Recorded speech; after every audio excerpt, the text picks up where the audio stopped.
السلام عليكم مشاهدي الكرام، كيف هي أحوالكم؟ لاباس عليكم؟ مرحبا بكم في قناة مطبخ الوصفات المنزلية، ومرحبا بالمتتبعين الجدد.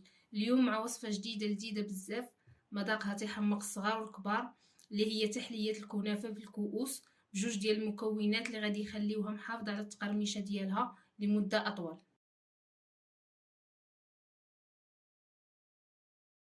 نبداو على بركة الله.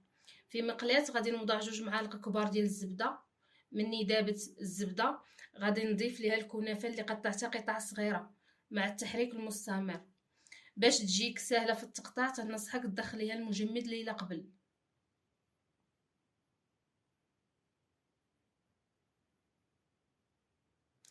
من تحمرات الشعرية الكنافة نص تحميرة غادي نضيف ليها معلقة كبيرة سكر كلاصي ومعلقة كبيرة سميدة رقيقة. هذا هو المكون اللي غادي يخليها مقرمشة لينا بزاف. من تحمرات مزيان زولتها من فوق النار ودرتها كطبقة أولى في كؤوس التقديم.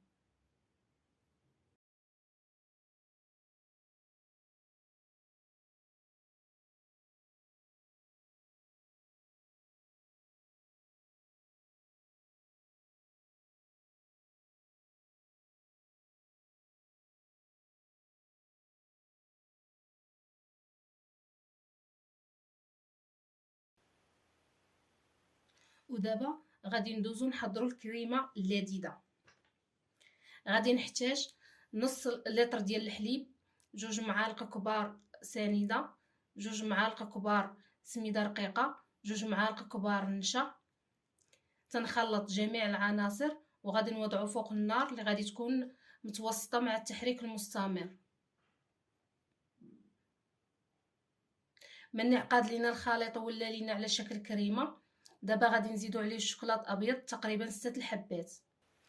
غادي نبقى نحرك حتى تيذوب الشوكولاط الابيض.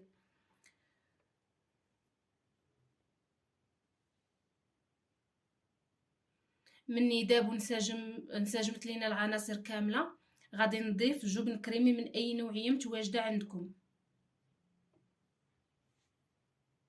وتنخلط جميع العناصر.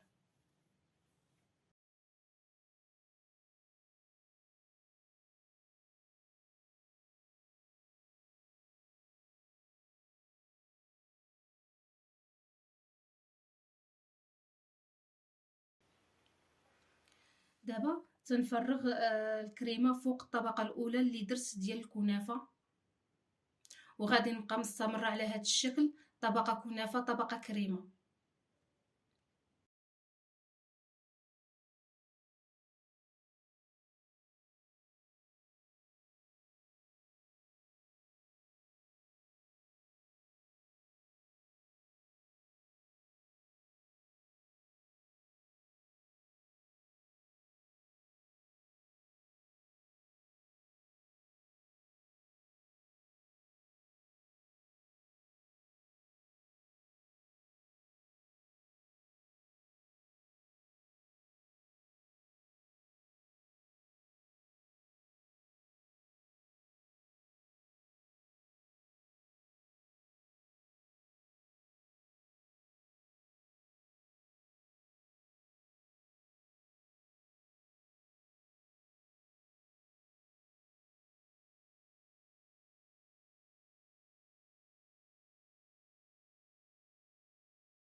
مني ساليت الكميه دخلت الكؤوس للثلاجه، ومن بعد ما جمدوا تندوزو للتزيين اللي تيبقى اختياري على حساب كل وحده.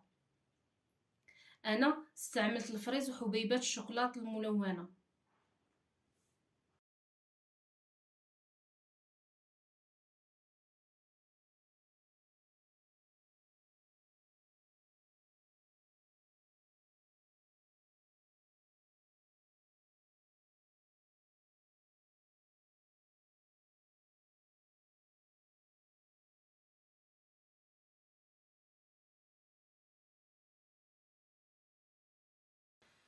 وهذه هي النتيجة اللي حصلنا عليها. تحلية رائعة في الشكل والمذاق، تنتمنى تجربوها. بالصحة والراحة، نتلاقاو في وصفة جديدة إن شاء الله. شكرا على المتابعة.